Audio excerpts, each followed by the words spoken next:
Bem-vindos ao podcast What Drives You. Aqui exploramos histórias, estratégias e ferramentas das pessoas que têm bem claro o que as move. Por isso, se queres ser uma delas, mantém-te por aí, porque a jornada vai começar. Hello everyone, welcome to another episode of the What Drives You podcast, and you may notice I'm speaking in English, and that's because my next guest is an American, okay? I had a fortune to interview Luis Guerra, which is an American composer. He writes for film, TV shows, as well as podcasts, which is a niche that it's really amazing. And he has done amazing work at Malcolm Gladwell's Revisionist History, which is the podcast of the author Malcolm Gladwell. So I actually came in touch with his work through that podcast, and I reached out on Twitter, and he kindly accepted my advice. Actually, he was such an amazing guy, not only on Twitter but also in this conversation, as you're about to hear.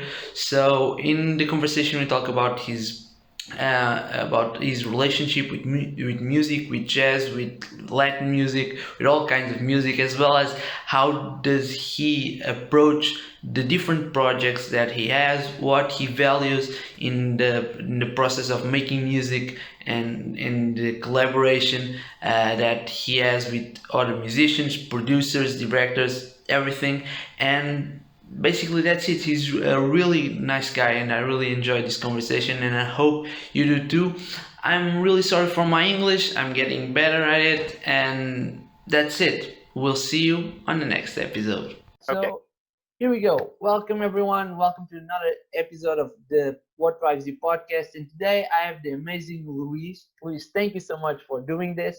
And I wanted to start with a question, which is your name. You're an American composer. You're in LA right now, but your name is not a very American name. So can you please explain where did you come from? Luis Guerra. So I am American. My father, my name's Luis Guerra, and I take a Spanish pronunciation, and my last name, it's Spanish, and Luis.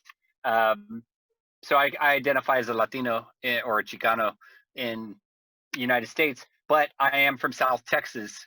South Texas, like I'm just from a few hours north of the border with Mexico. So half of my family has roots in Mexico, specifically Monterrey, an area in like northern Mexico, and then we have cousins and extended relatives all throughout, all the way basically south of Mexico City. So my family ended up in Texas basically before there was a border that was a defined border.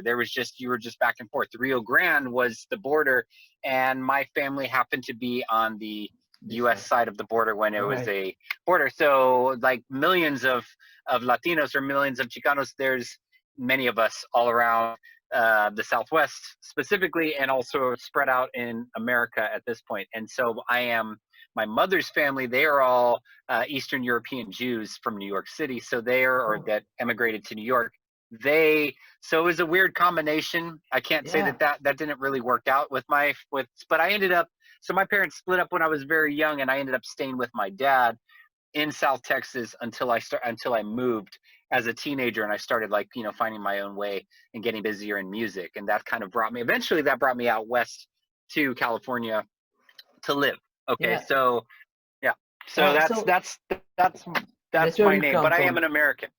Sure. I have to ask you this, and we may go all over the place, but how does that specific combination between Latin music and some Jewish music, did that influence anything about your style in composing? Yeah, I would say so. Absolutely. I was just thinking about that. I think my love of classical music largely came from what my mom was listening to, because my parents left, or my parents split up. My mom moved to California when I was young, and so I would see her on occasion, and she was always listening to like classical music. She was into ballet when she was young. She loved ballet, and so we listened to a lot of classical music, operas, and we listened to a lot of jazz. My dad was much more rooted in Latin music, and so it just he wasn't necessarily the most wide-ranging listener, but he, there were certain things in the house that definitely I would listen to. And also growing up in San Antonio, that was my city, and then moving to Austin and just kind of being in that part of the country. And I lived also for a while in New Mexico with my wife, and there's just this incredible there's just a lot of regional Latin music that is all over our country, being played all the time, whether it's at pachangas, it's in restaurants, it's at bars, it's in clubs, it's being recorded, and there was times where I would work in Miami. So there's this whole club side of it, urban thing. But my roots definitely, it's definitely influenced the way I approach music, for sure. Okay. Absolutely. I mean, and for me to say no, it would be ridiculous. But trying not to just identify as a Latin musician. I'm not Latino enough. Yeah, you no, know what I mean? But I'm not. Yeah.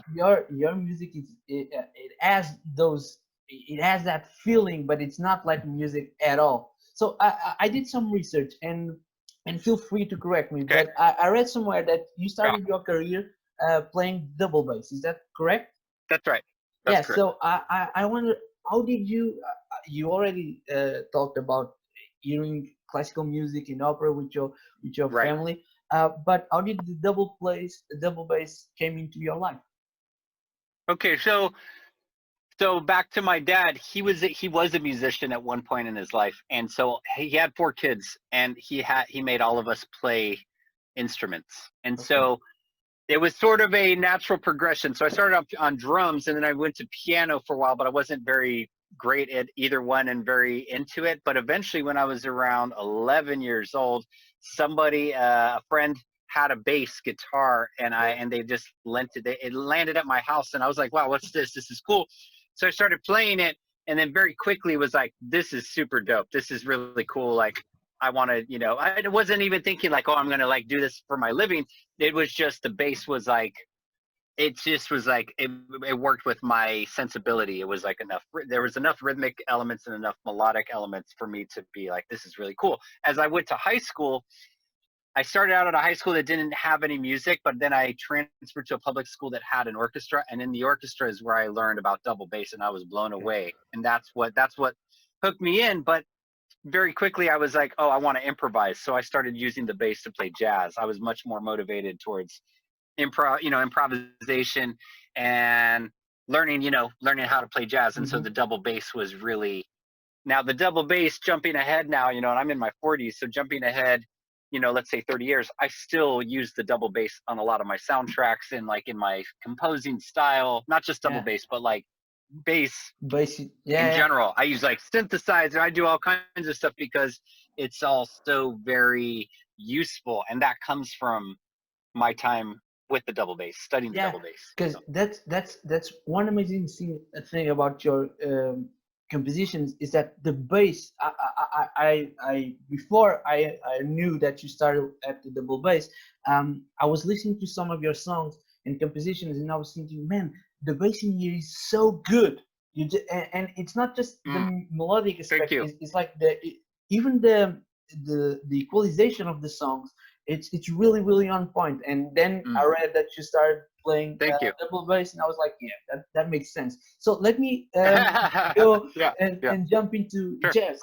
So I love to improvise, and it's the one thing that I really love about music. And I'm really curious to know what improvisation is the whole world, right? So what specifically do you like about improvisation? What led you to start improvising in high school? Well, interesting. What led me to improvisation is my love of jazz, the sound of jazz, the ability for people to basically compose on the spot was fascinating. That would blow my mind. The double bass was such a foundational, important instrument in that genre, and speaking very broadly, that you could literally, I remember there was a time in my life I didn't know what the bass sounded like I wasn't aware of it. And then as soon as I remade the the realization, it was like all of a sudden the bass, and then it's like, oh shit, the bass is everywhere. It's omnipresent, and it's foundational, and it's the bridge, and it's like it's supporting the rhythm and the harmony, and it's the foundation. Then I started studying classical music and realizing these concepts about composition, a lot of it has to do with playing around the foundation or the tonal center or the tonic, you know, to just start getting into music theory. And the bass is so necessary so that you have counterpoint, and you have motions, you have oblique motion, you have motion of melodies against a bass. And so if the bass isn't rooted, then you can't have all that cool stuff happen in the upper frequencies. And to me, that was fascinating. So to bring it to jazz, the ability of watching jazz musicians perform on a bandstand, doing it live, was, to me, it blew my mind, right? I was like, holy crap, what the hell are they doing? You know, they're making this up as they go. And then you realize, like, well, it's not really, they're not making it all up as they go. They're using, there's song forms, there's different ways, there's different methods to improvisation. There is, and so it's really like you start to realize that jazz improvisation, say, you know, specifically, really, those musicians were some of the best in the business. They took all of the ability, they took all of the music theoretical components, they put it together into their brains, they practiced so much that they were able to go onto the bandstand and just play it, and like stream of consciousness. And to me, that concept is so dope. That's so rad. That's so like masterful, that, you know, like to really see people and hear people do it on a level that is, you know, it's hard to find that now, but it existed. We have recordings, and there are people that are doing it nowadays. So for me, just to go and like be around it or be a part of it or try to do it, you know, because it is very challenging, you know, for me, that changed my life.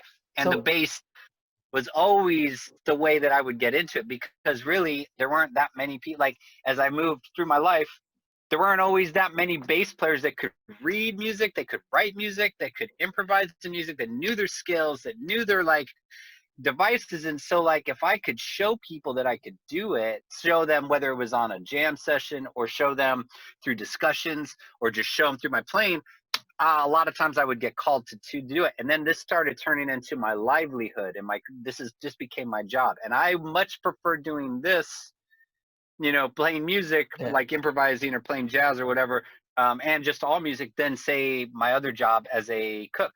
You know, I was like cooking, and like to me, it was just like, oh man, I don't want to work in restaurants my whole life. I want to do music at a certain point, but it wasn't my life's goal.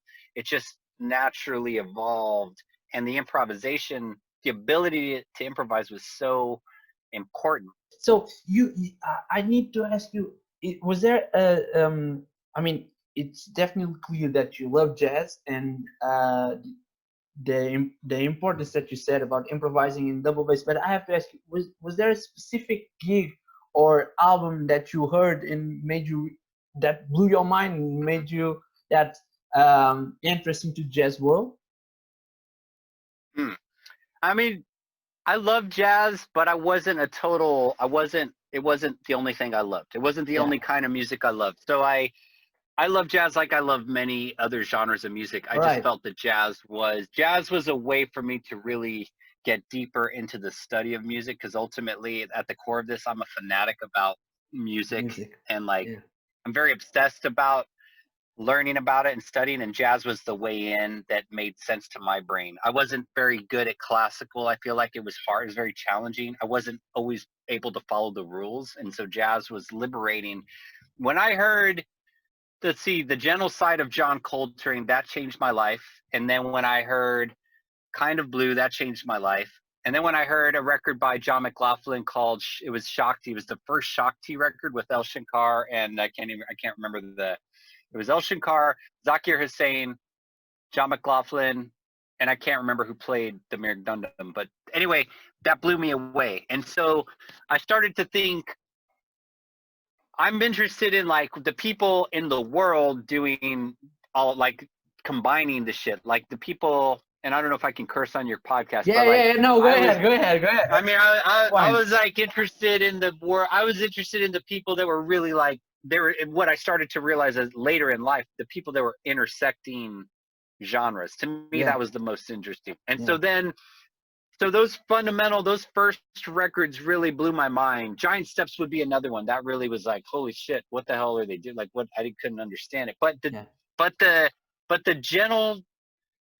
the gentle side of John Coltrane was something that really, I don't know, it just shifted the way that I understood music. Do you know that record? I don't know if you know that record. That record is classic. It's a classic Coltrane record, and it's like the interplaying of that It's and the like, the such. beauty, Yeah. Yeah. the Yeah. beauty and It's like amazing. the elegance and the sexiness and like the emotional shit that was going on in that. And the conversation was so like, it just made such an impression on me. Similar though to when I started listening to punk rock, when I started listening to hip hop, when I started listening to funk, you know, Yeah. jazz was one of those records. Genre. Was the Yeah. first Yeah. time I heard Led Zeppelin, you know, Yeah. like the first time I listened to a Led Zeppelin record, I was like, holy crap, what the hell are they doing? You know, those are moments in your life you can't really, I don't know, it's just the needle moves a little bit and Moves you're a like little. so blown away. Yeah, you know? And Yeah. but anyway, that's back to jazz. But we could talk about jazz. I No, do no, love no. jazz, I don't can. get me wrong. No, I'm like, no, no, no, no. I understand, but that's the most. That's the thing. I mean, all. I listen to a lot of music, and even in the jazz world, the jazz musicians that I like the most are the ones who come and bring elements from all over the yeah. place into their music. So Love it. that's fine. So I would let's Yeah. leave jazz, and There are a I lot. want. Yeah, there are a Yeah. lot. Yeah, there are a lot of those people that influence me. A lot of people from Brazil, people from African immigrants to New York City. You know, there are a lot of people.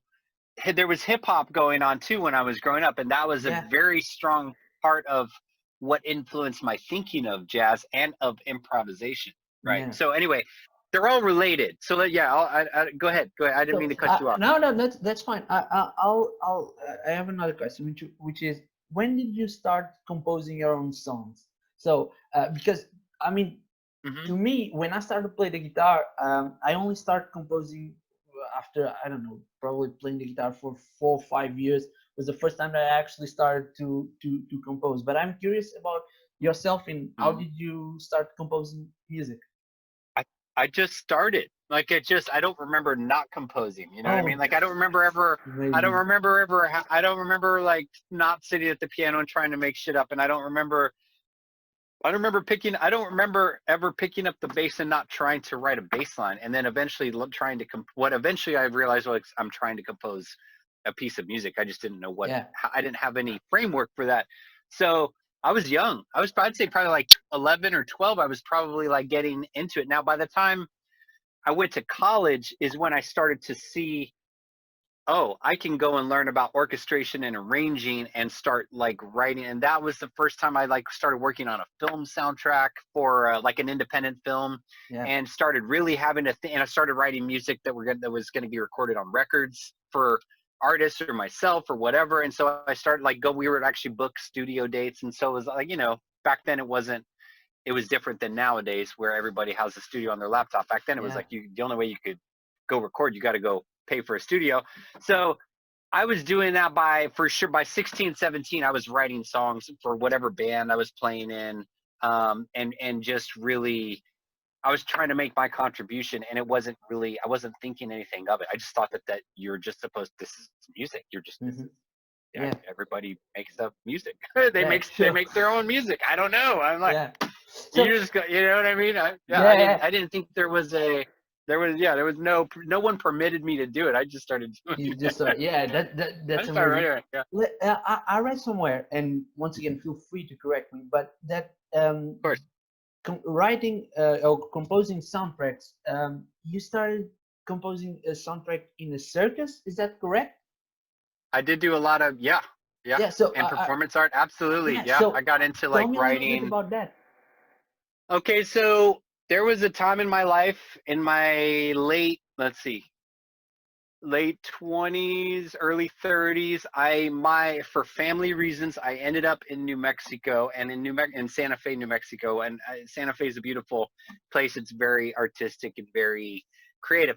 For whatever reason, I fell into working with a group of artists that were circus performers, and they were performance artists, and they would do like street theater, and they would do performance. They would just do like, pop-up theater, and they would throw on circus. They would make circuses. And so some of them, for some of their shows, they needed soundtracks. And so I was like a guy that got asked to do it. And I was like, yeah, sure. So the last one I did was in 2009 for my friends, and it was called Circus Luminous. And from that was the one where like I actually like wrote the music, hired a pit orchestra, and we actually performed it live. And that was like more of like, it was more of like a theatrical performance. Well, out of that I'm only bringing that up because that time I met Gerald Fried, he composed like the soundtracks to like Roots, Star Trek, Gilligan's Island. Like, he was a really like old school, big time, very famous Hollywood composer. And he approached me and was like, what are you doing? Why aren't you working in Los Angeles? And kind of put that spark of like, man, you need to go and do this, but do it out there. And that really, and then I think within a few months, I just ended up moving because like just the way it all worked out. But had I not written that piece for that circus, I would never have probably, well, I don't know if I would never have, but I probably would not have made the jump to come to LA 10 years ago. Yeah. Yeah. So anyway, side story. That's a great story. So it's precisely what I want to talk about, which is soundtracks, which is your main gig. And there's a lot of questions that I want to ask you, but the first one is, can you just give us, you told us that 10 years ago you made that change to LA, and can you just do a quick rundown of these 10 years writing soundtracks there? Yeah. So I came to LA. This was the second time basically I was in LA in the 90s, working in post-production. So like working on commercials, whatever, music, pitching music for whatever I was recording bass. So I was starting to work in LA. I just couldn't figure out how to make it work. It was Los Angeles is a very challenging place it's very expensive. It's very cutthroat. It's very fast moving. And, I just didn't really have that many connections or really the confidence probably to pull it off at that point in my life. So jumping ahead, 10 years ago, I had a friend of mine who had a studio in Venice, and he had a room open up in his building. So he's like, hey, if you want to come out, there's a studio you could rent. So I'm like, yeah, that's perfect timing. Let's go. I'm going to do it.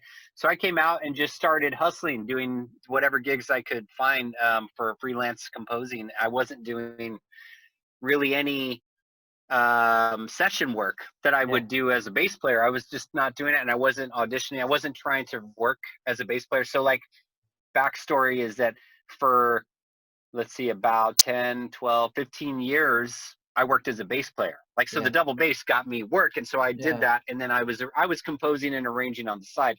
When I came to LA, I was like, I just want to compose music. So I would take whatever jobs I could. And there's some ghostwriting jobs. There was music preparation jobs. There was arranging jobs. I would work on like TV documentaries. I would work on, there was like a film that I would jump on to, anything I could do to get my skills, but also like pay my rent, and also like, learn more about what I was doing. That's what I've been doing. And that's turned, like, if you go on my IMDb, you can see some of the projects I've worked on, and that doesn't mean that I was like writing all the music for like a soundtrack, but I might be a contributing composer, or I might have licensed music, or I might have been an arranger or an orchestrator. I started to realize that because I know how to read and write music, I can also go and work for other composers. I can work for producers. I have skills that are allowing for me to subsist as a musician while I build my composing career, because it is very competitive, and it is hard to do it when you're, can you hear me, or did I lose? Yeah. Oh yeah. So it is like, it's amazing to think that this has been 10 years. It's how fast it goes by is my point, and even like getting into the world of podcasts, that was sort of, I wasn't looking to do that. That just kind Yeah. of happened, and that has become a really great way to work. But also, I'm working on awesome projects. Like I'm working with Malcolm Gladwell on a show, on his show. I work with Stephen Dubner on Freakonomics. Those are great shows. Those are Yeah. great people. Their teams are amazing. Their production teams are, these people are like very, very, very, very at the top of their game. You know Yeah. what I'm saying? So it's good to be part of that. But I'm still also working on television. I just and again, the world of TV and film, it's been changing. So in 10 years, it's like I'm also witnessing a lot of changes in my industry, and now Yeah. we have COVID, so it's changing even more. You know what I mean? Yeah. And I'm very lucky that I continue to work and that I have my studio and that I've been, blessed with jobs. I'm very, very lucky, and I'm very thankful for that, considering how I started this, where Yeah. I came from. Yeah. you know but there have been some really great projects along the way. So I mean, I could talk about those, but I don't really like to brag about myself. And I have my website. I'm always like, Yeah. if people want to know more about me, just go to my website or go to my IMDb and do all that, and there's shit Yeah. there. And do their own research. Yeah, sure. Go for it. So you were Turn telling off. me about if people want to search for your stuff, Yeah, they can do it on their website. totally. And on your website. But Yeah, I yeah. do have a specific question, which is, I mean, your curriculum is amazing, and there's a lot of great songs that you wrote. But you were just telling about the podcast world, and that was something Yeah. that just blew my mind, because I was used to listen to podcasts, interview podcasts, right? So Right. and for the first time that I heard Malcolm's podcast, the way that you mixed sound and music with a part, it just blew my mind. I wasn't ready for that. That's one of the things that really made me fall in love with your work, especially because, and let me just say this publicly, I really, really love your the main theme from Revisionist History. It's just Oh, cool. it's beautiful, Great. beautiful. So I Thank was you. wondering, how did you went from soundtrack in movies to podcast? Yeah. So, well, I still work on Yeah, sure, films. sure. Yeah, as whenever, yeah, for sure. And that, I love long form. They're different. But anyway, I think what happened with podcasts was I did some work with a producer. Let me think about this. I worked on a few short radio documentaries for the BBC, for BBC Radio. And I sent some music to a contributor to CNN, and then CNN Latino was that was a very brief, there was a brief moment where there was a network called CNN Latino, and a producer friend of mine was working there. So he was asking me for music. My friends are contributing to the BBC were asking for music. They were also doing stuff with WNYC, which is where Freakonomics used to be. And so through that network, I think my name started kind of like getting out as somebody that could write music for, I guess, for audio documentaries. And so podcasting 5 years ago, or let's go back 6 years even, it wasn't like it is today. Yeah, for So sure. now it's huge. There's budgets for podcasts. There's, office spaces for podcasts. It's a media, it's a portion of the media that no one really saw coming, I think. And so a lot of those people are still friends of mine, and they're still Yeah, producing. Now they've moved on. They're the executive producers, or they're, they're movers and shakers in that world. So they're still, the whole time I've been sending them music and fulfilling their requests. That didn't change. So they're in a position now to employ me to do these jobs, when back, say, 5 or 6 years ago, it was a little bit of like, hey, Luis, can you help me out? Or would you be willing to? Or yeah, I don't have a lot of budget, but yeah, I think this would be really cool if we had a piece of music to. And then as podcasts have developed, like Malcolm Gladwell, I mean, he's had how long is he? 5 years of his I've been working on it since the beginning. I want to say it's 5 years. We'll start the 6th year next, 2021.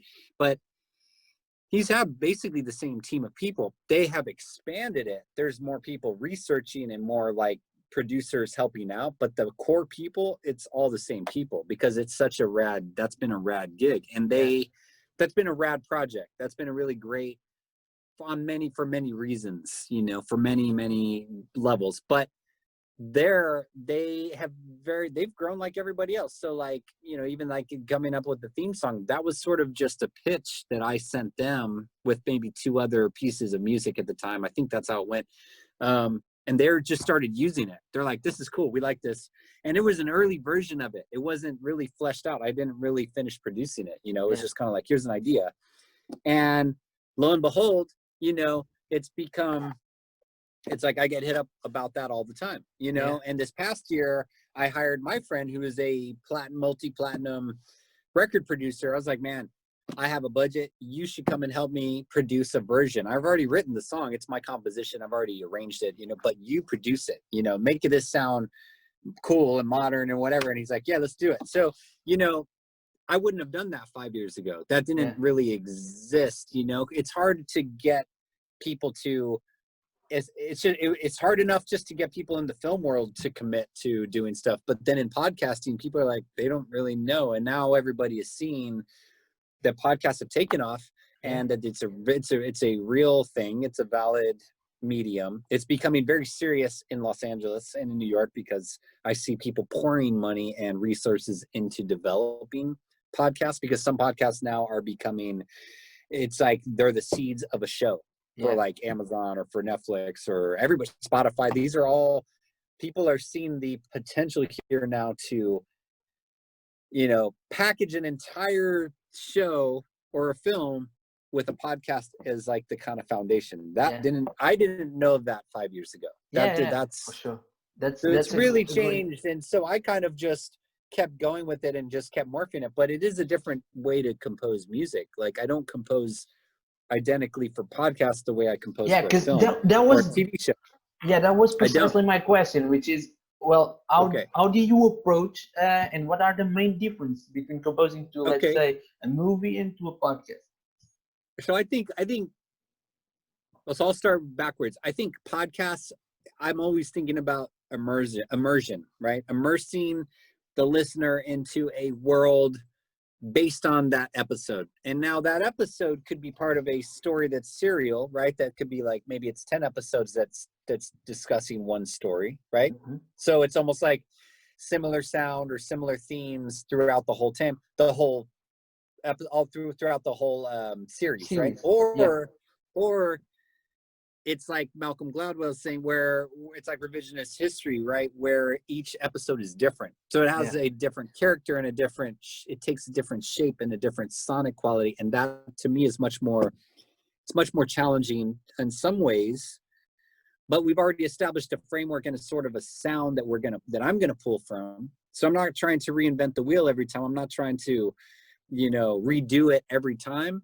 Yeah. So the purpose there is to really make it almost as if you don't even know that there's music, right? I'm trying to make it so transparent that you're just like, wow, I'm just listening. Wow, that's a cool story. And it's just almost like just a subtle nuance. Yeah. Now in film, there are moments where I do that, but I don't always do that. It's almost like sometimes in film, I feel like I have to set the stage.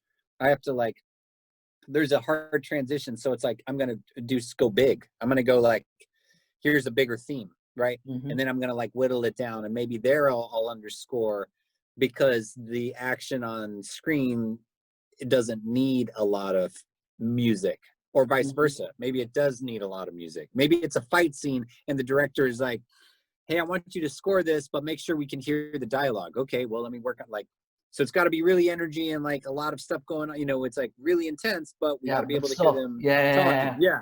So it's very different. We don't do that in revisionist history. I don't do that for any of the shows I work on, really, for the most part. I think Deep Cover was probably that was the closest, but even then, that was more of the producers taking the music and they're kind of laying it in the way they want. And the other side of podcasting is I try to keep the sound relatively small but sounds good. Like, so I spend a lot of time on production, on mixing, and like, you know, I'll spend an hour on just the bass, you know, or an hour on just getting the blend between the strings and the bass right. Because I don't want, when I'm working on a podcast, I do not want to just do cliche stereotypical music. And I feel like that's sort of where podcasts have gone.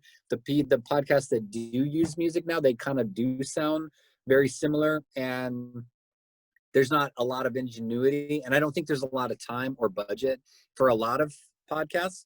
But the few that are spending, that say are like really, you know, that have hundreds million plus listeners, they have budgets and they're spending time and they want this to sound really good. So I have to spend time in my studio really shaping the sound so that when you listen to it on your AirPods or on your earbuds, it really just sucks you in, you know, in a way where you're like, shit, what was I just wow, that story was crazy, you know? When like when you're watching a film, it's kind of like you've got you could be in a movie theater and there's all of these speakers and it's just the experience, and it's like, you know, it's different. It's a different experience. Yeah. Even if you're watching it at home, it's a different experience, you know? So those are the main difference. Yeah, that's amazing. I never thought about it, but I'm not 100% sure, but I'm 99% sure that the way you said it about putting them in podcast, putting the songs and blending in with everything else, and the main difference between a movie where you want the music sometimes to be really yes, I mean, it set the stage for what's happening, and I never thought about it, but I'm pretty sure that most of the episodes that I've heard that for some reason you produce or you compose music too, they do precisely that. It's only when you're finishing and you hear in Revisionist History Malcolm saying music by Luis that you understand, like, oh yeah, there was music. Right, you only music, get that exactly. right. Exactly. So that's amazing. So I have just a little bit couple more questions. The first one is, how do you and this is I'm really curious about this because I love composing music as well, and so how did you come up with your ideas? So what's your process? Right. So like, and I get asked this a lot, and I got a thing on Friday. I have to do this, and they were specific. The question was posed to me. They sent me the questions ahead of the interview that I got to do on Friday. They asked me, do you use a guitar or a keyboard when you sit and write? And I think like they're music people, they're asking this. And I was like, I don't necessarily use either one, because the way I learned to compose, I learned first of all I had a great composition teacher who's also taught me like arranging and orchestration, but his name's Cesar Bovalé. He's old school dude. He's from Cuba. He's a Cuban guy. And I would say Cuba, I'm going to brag on Cuba. Cuba has some of the best musicians in the world, hands down. I don't know what they do to people, but they're just the basic average person, and not trying to dumb anybody down, but the average person on the street knows more about music than people that have their master's degrees and they've gone to study music. And I stand by that statement. I'm telling you, like, it's true. Okay. So I learned he was one of my teachers, and I bring him up because he really taught me how to compose music without an instrument. And that to me that's magic shit. That's the fucking Harry Potter shit. That's the wizardry of, that's the high art. You know what I mean? That's the whatever, the dark art, whatever. I'm not a big Harry Potter person, but it's like, that's the, if I could, I remember when many times in my life, up until the point where I could do it, I just remembered thinking, if I could sit and learn how to write without using an instrument, I'm actually going to be like, I'll feel like proud that I've actually like done something with my musical life, because up until that point, I needed an instrument. And so a big part of what I do for composing, say for a Malcolm Gladwell episode, which is already so full of information, it's so complex on so many levels. What I'm trying to do is distill and hear I'm basically following Malcolm's lead on it, and his editor, like who steps in, or editors who step in, but definitely he has a great editor, Julia Barton, who I'm, shout out to her. She's amazing. But like the way they kind of edit down these episodes, you take the episode and it's like, there is a musical identity there. I just have to find it. And so it's my job. They're sending it to me because they trust that I'm going to do it. And so far I've been able to do it, but that musical identity is subjective. It's like, you would hear it different. My wife would hear it different.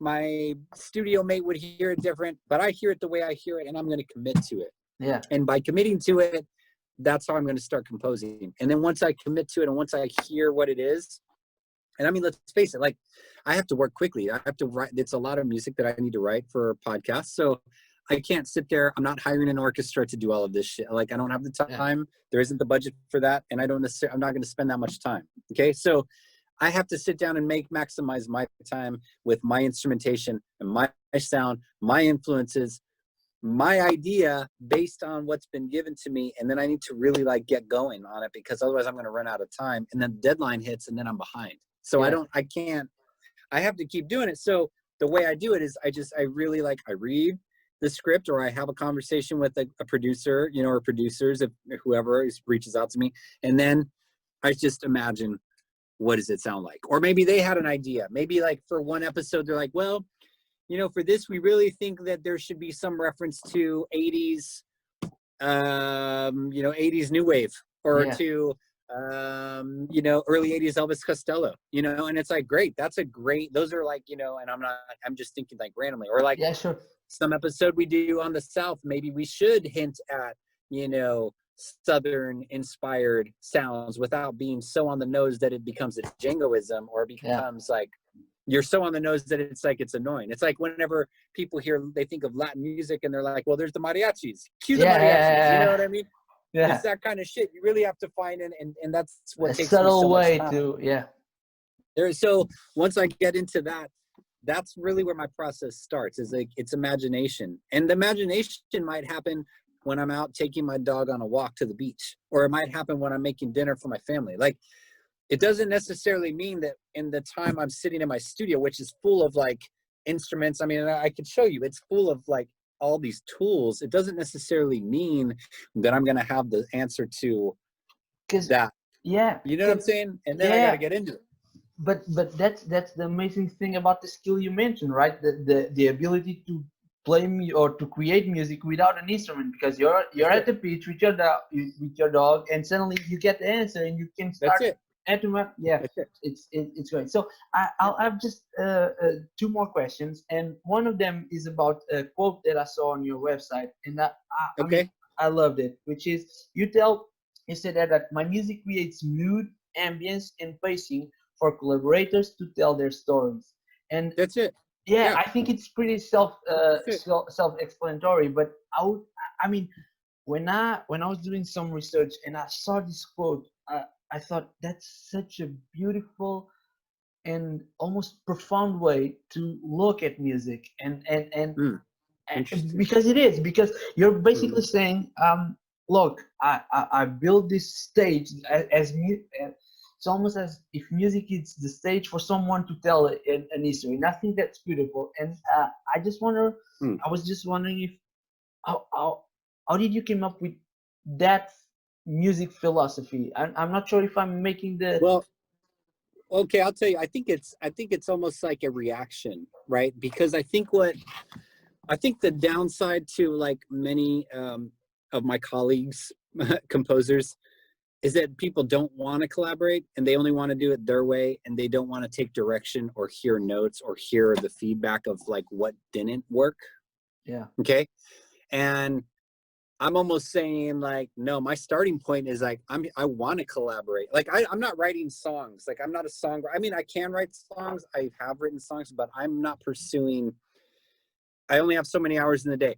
I'm pursuing my career to create a vibe for a show, right? Yeah. For media. That's what I'm doing. For a podcast, for a show, for a TV show, for a movie, for a theme song. That's what I'm trying to do. If I'm not willing to collaborate, then most likely I'm not going to like A, work, or B, I'm not going to have anybody that wants to collaborate with me, because I'm just saying like, no, it's my way or the highway. Like, you don't know shit. Like, I am the one that, you know what I'm saying? And then all of a sudden, and so it's almost like my philosophy is really, it's reactive. Like, I don't want to be the person that says, no, you can't give me notes, or I know what it should sound like, or I'm not like, no, because to me, the process of investigating and like deep diving into what that, it's like you're solving a problem, but like each episode is different. And so if I think I have the answer and I'm not willing to listen to somebody, what if it's not the right answer? You know, what if